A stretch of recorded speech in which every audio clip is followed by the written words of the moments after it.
তো আপনাদের ভিতরে কি এতটুকু মানবতা জাগে না? সবচেয়ে বড় পাপ গরিব হয়ে জন্ম নেওয়া। আসসালামু আলাইকুম, সবাই কেমন আছেন? আশা করি সবাই ভালো আছেন।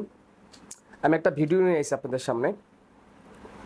একটা ভিডিও আমি মুখে না বলি, ভিডিওটা আপনারা আগে দেখেন। একটা মেয়ে আপনার বাসায় এসে সারাদিন কাজ করে আপনাদেরকে সার্ভিস দেয়। আমরা আগে আমাদের বিবেক চেঞ্জ করতে হবে। আমরা মানুষ হতে হলে, প্রকৃত মানুষ হতে হলে বিবেক চেঞ্জ করতে হবে। আমরা আশা করি না।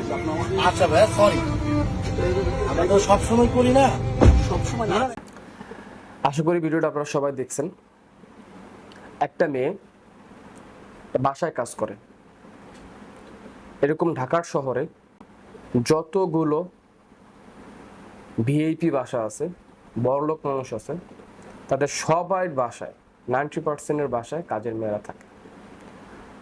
তার ভিতরে আমি বলবো না সবাই খারাপ, ভালো কিছু আছে, কিন্তু খারাপের দিকটাই বেশি।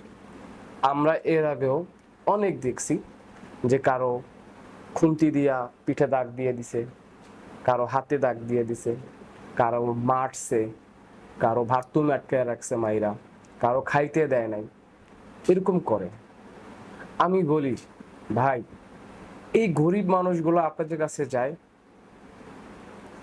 দুই বেলা পেট ভরা খাওয়ার জন্য, কাজ করার জন্য, বাপ মারে হেল্প করার জন্য, কিছু বেতন পাইলে। সারাদিন আপনার বাসার সব কাজ তারা করে।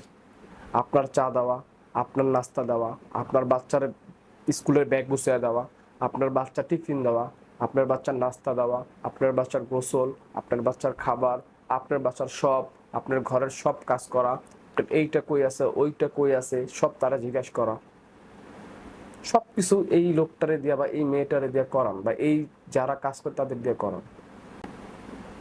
তো আপনাদের ভিতরে কি এতটুকু মানবতা জাগে না যে এদেরকে একটু পরিমাণ সম্মান, ভালোবাসা, স্নেহ করা উচিত? আজকে আপনারা কোথাও যাইতেছেন, তার জন্য আমি দেখলাম যেটা ভিডিওতে, পিছনের সিটে গাড়িতে দুজন বসা, পিছনে দুইজন বসা। একটা গাড়িতে পিছনে 3জন বসতে পারে আরামে, একটু কষ্ট করলে 4জন বন্ধু বসা যায়। যদি একটা যদি 3জনও বসে থাকেন, যদি একটু কষ্ট হয় আপনাদের, তারপরে তো তারে সামনে নেওয়া যেত। ব্যাগ ডালার ভিতরে যেখানে মাল রাখেন, সেইখানে কি এইভাবে নেওয়া উচিত? সে কি মাল? সে কি কোনো পণ্য? সে কি কোনো বস্তা?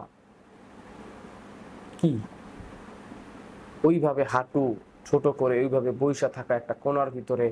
হ্যাঁ, গাড়ির ব্যাগ ডালার জায়গাও তেমন একটা নাই, এইভাবে কি নেওয়াটা উচিত?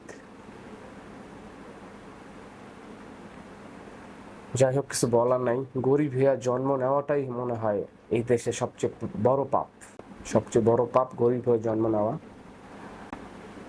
সবাই এমন না, অনেক ভালো মানুষও আছে, অনেক আমরাও এরকমও দেখছি যে যারা কাজের বাসায় কাজ করে তারা এমন ভাবে চলাফেরা করে যে বোঝাই যায় না সে কাজের মানুষ। তারা এত ভালোবাসে, এত আদর করে, স্নেহ করে,